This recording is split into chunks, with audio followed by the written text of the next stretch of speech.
Hi guys, welcome back to my channel. Today's video is going to be my March wrap up, meaning all the books that I read in the month of March.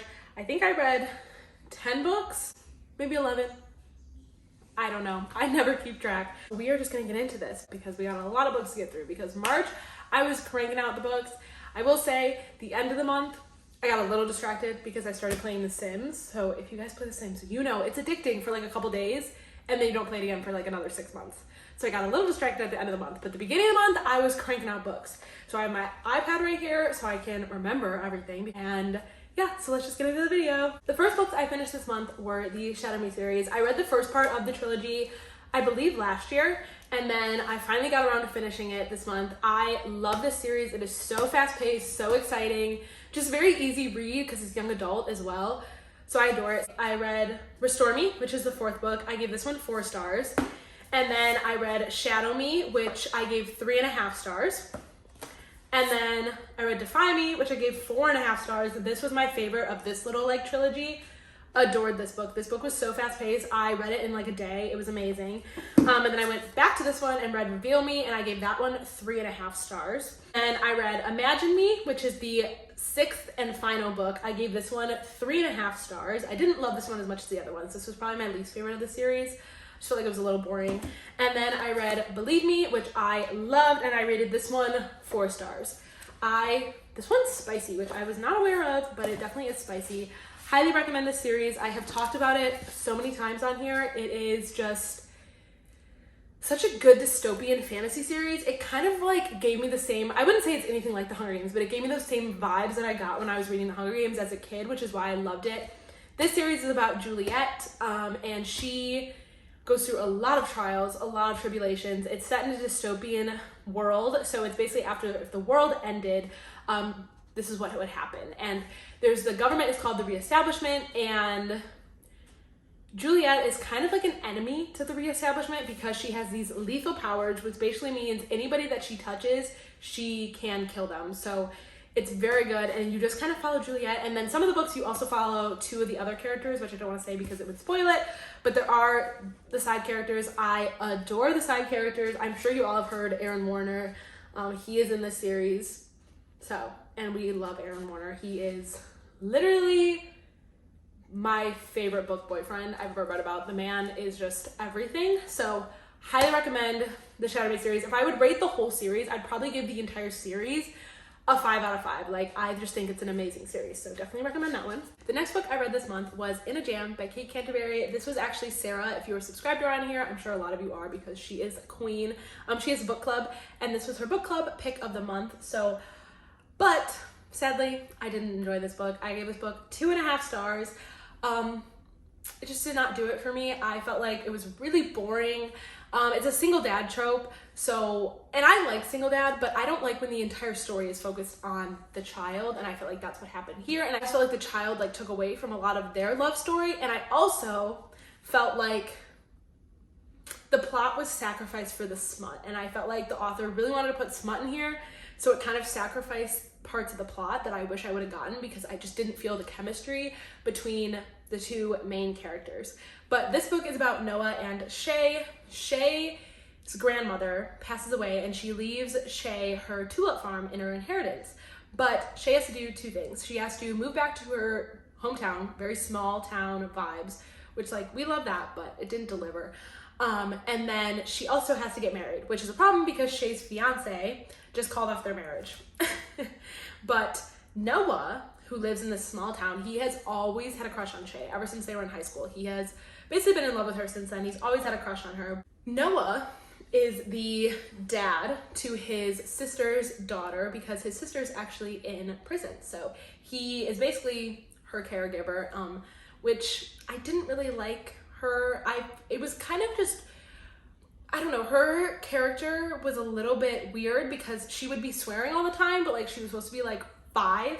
So it was a little weird because I was like, what 5-year-old just walks around swearing? So I didn't like that. Honestly, I probably would have DNF'd it if it wasn't a book club pick. I definitely would have DNF'd this book. The next book I read this month, this was by far my favorite book of the whole month, was The Right Move by Liz Tomford. I think I talked about this in my 5-star reads video. I did. I definitely talked about this in my 5-star reads video. Oh my gosh, you guys, this book was absolutely everything. I love this series. This is the Windy City series by Liz Tomford. This is the second book in the series. The third book comes out in October, I believe, which I cannot wait for. But this book was absolutely everything I could ever ask for. Ryan is the perfect book boyfriend. Obviously, I gave this book 5 stars. So this book follows Ryan and Indy. Ryan is Stevie, who is the female main character in the first book. He is her brother, and then Indy is actually her best friend. And Indy's boyfriend, she catches her boyfriend cheating on her. And then Indy has nowhere to go because she was living with her boyfriend. Obviously, she's not gonna live with her boyfriend if he cheated on her. So she has nowhere to go. So then Stevie ends up calling her brother and is like, hey, can Indy move in with you because you have this huge apartment, you're barely ever there, because Ryan is like, think like LeBron James, like he's that big. He plays professional basketball. He is like the biggest player in the NBA, like huge. So he has this huge apartment. He's the only one there. He never does relationships. He's like, his main focus is basketball. The only 2 things he cares about are basketball and Stevie. So reluctantly, Ryan agrees to let Indy move in. And obviously they have this like, even when they first see each other, they have this mutual attraction to each other, which I really liked because like, you could tell they were attracted to each other, but neither one of them wanted to do anything about it.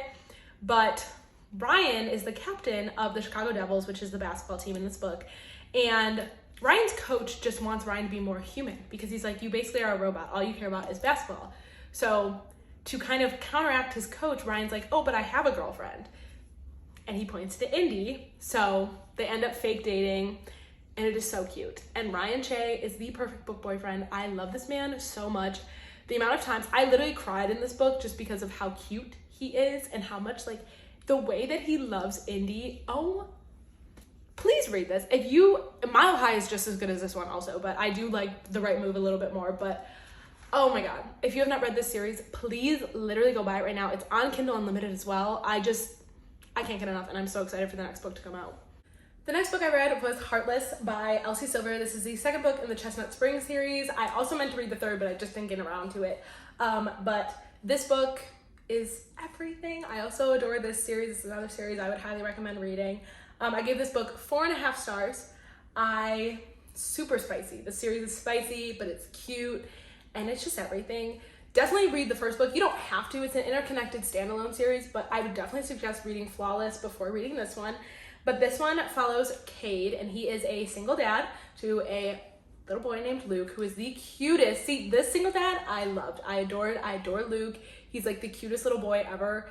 Oh my gosh. But Cade lives in a small town. He doesn't have a girlfriend. He had a whole past that happened with Luke's mom, so he doesn't date, nothing. He like does not deal with women at all. But the problem is he needs a nanny for Luke, and he doesn't know where to look.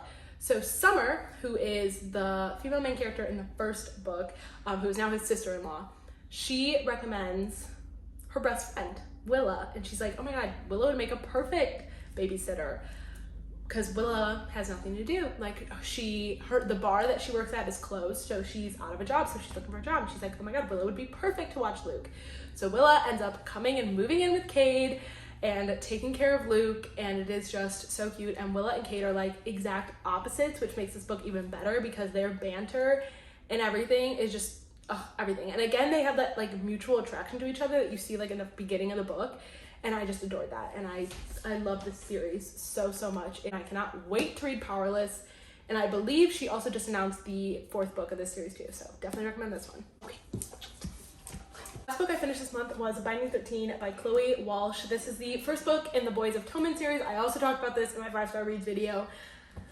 I adore this book. This book is everything to me. I rated this 5 stars. This is definitely one of my new favorite series ever. I think this series is amazing. I'm reading the second book right now.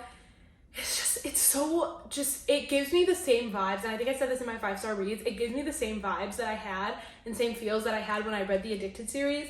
And if you guys know or don't know, the Addicted series is my favorite series of all time, and I just think it's the best. So the fact that this gave me some kind of feeling towards that, I love this book. It is so good. This book follows Johnny and Shannon comes from a very broken, abusive home. Her father actually is abusive, so definitely check trigger warnings for this series as well, and content warnings, because there is very deep stuff in this series, so please check trigger warnings.